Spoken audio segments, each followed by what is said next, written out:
Today we're going to talk about 4 things you need to consider when buying a home in Philadelphia.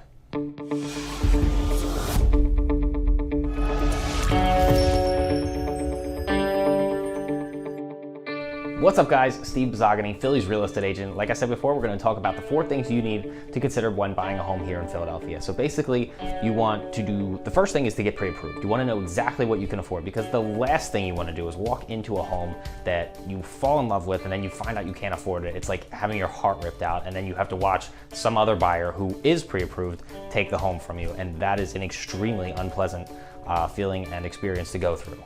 The second thing you want to talk about is your wants and needs list. If you're buying with another person, then you want to obviously do this together. So your wants list is actually going to be usually the longer list of the two. Your needs list is usually pretty short. Like you have to have a parking spot, or you have to live in a certain neighborhood, or you have to have a certain amount of bedrooms or bathrooms. Like that's usually like the short list. And then the long list is like, okay, well, it'd be really nice if we had a roof deck, or if we had a big yard, or if we had a finished basement, like, you know, and that list tends to be a little bit longer. So having a wants and needs list makes it very easy, very clear, a picture for you to see whenever you go to look at a home, and then you can refer to your list and then check the things off, like, hey, does it check my wants and needs list off or not?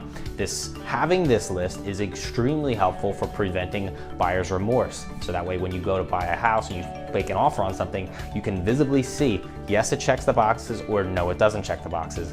And then that way you don't get that cold feet or that bad gut feeling that makes you want to get out of the deal.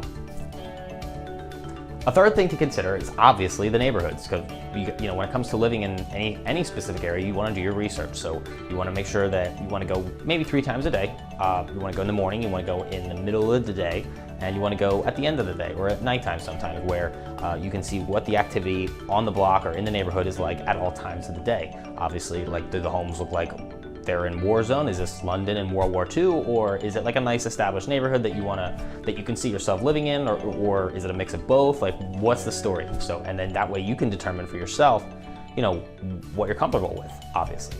On that note, regarding neighborhoods, I want to make one thing clear. When it comes to neighborhoods, maybe you're looking in several different neighborhoods.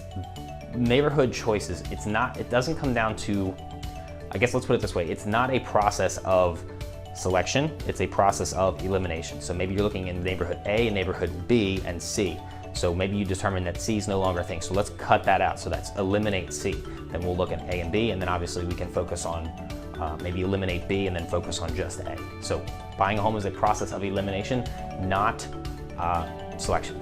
A few more things to consider would be that you live in the square footage, you live in the layout, not the square footage. A lot of people get fixed up on that number of, you know, how much square feet is it? How many square feet is it? Is it, you know, 2,000, 3,000?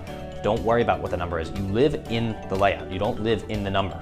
And then on that note, you also, when it comes to the mortgage, don't forget you live in the payment, not the purchase price. So like at least at this time, going up and down $5,000 on the purchase price is, you know, it means it's a lot, it's $5,000, but in terms of monthly payment, it's only about like 25 bucks-ish, at least at the time of this recording. And finally, guys, think long-term. So what is the purpose of this purchase? Are you gonna plan on renting this out after you move out, or are you planning on, you know, selling it at a higher price? So if you're planning on selling it at a higher price and not living here or renting it out later on, then you